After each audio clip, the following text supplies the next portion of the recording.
I don't very often get out with other photographers in these videos, and that's somewhat because of the extra complication and somewhat because I typically enjoy photography as a solitary activity.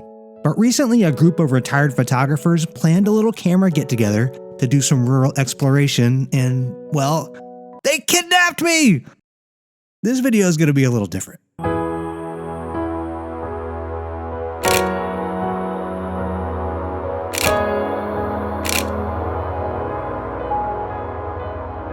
Now don't get me wrong, it's not like I hate people. I did want to get out with these guys and hang out, hear their stories, and learn from them.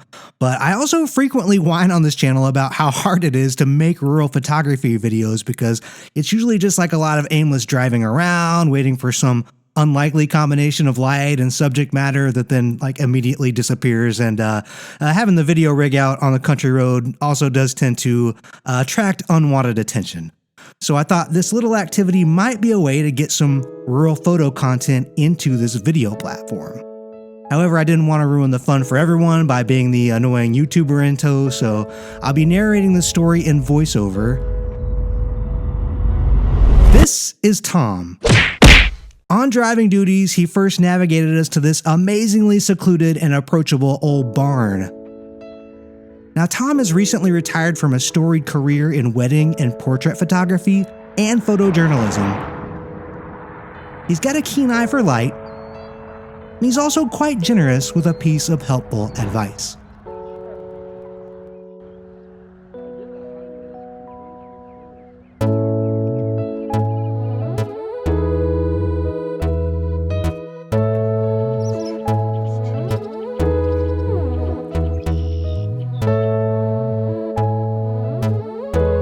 Your boy Matt was enjoying photographing the barn, foregrounded by the sparse wildflowers at the perimeter of the property.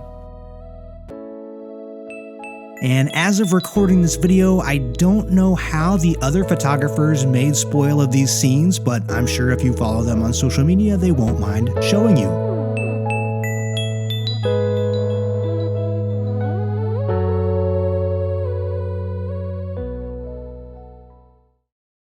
The second gentleman's name is Terry. He's from the area, but currently retired in Arizona from an impressive commercial photography career in Chicago, and his visit home to see friends and family sort of catalyzed this get-together. As someone who also draws a lot of inspiration from my time away from home, I identified somewhat with Terry's eager fascination to explore the once familiar. And I must admit his curiosity was helpful in coaxing me into this dilapidated old barn to take interiors with him.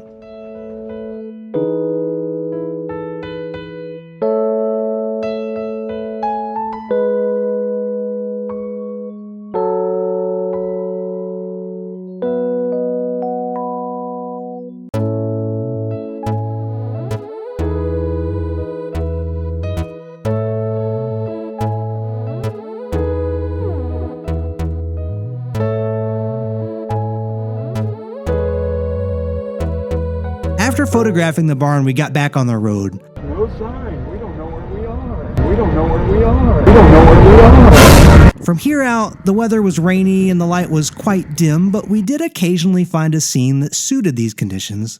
And when someone was struck by something that spoke to him, he asked for a stop, and we got out and sniffed out compositions.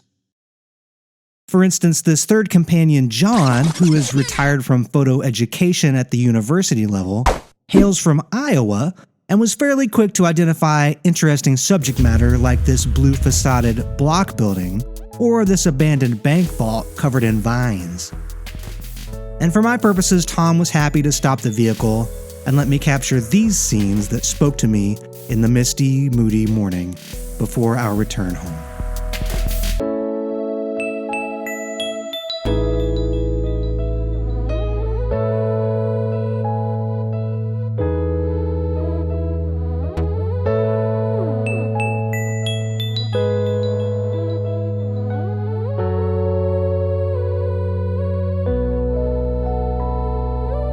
All in all, we were out for about 4 hours, laughing, lying, and looking.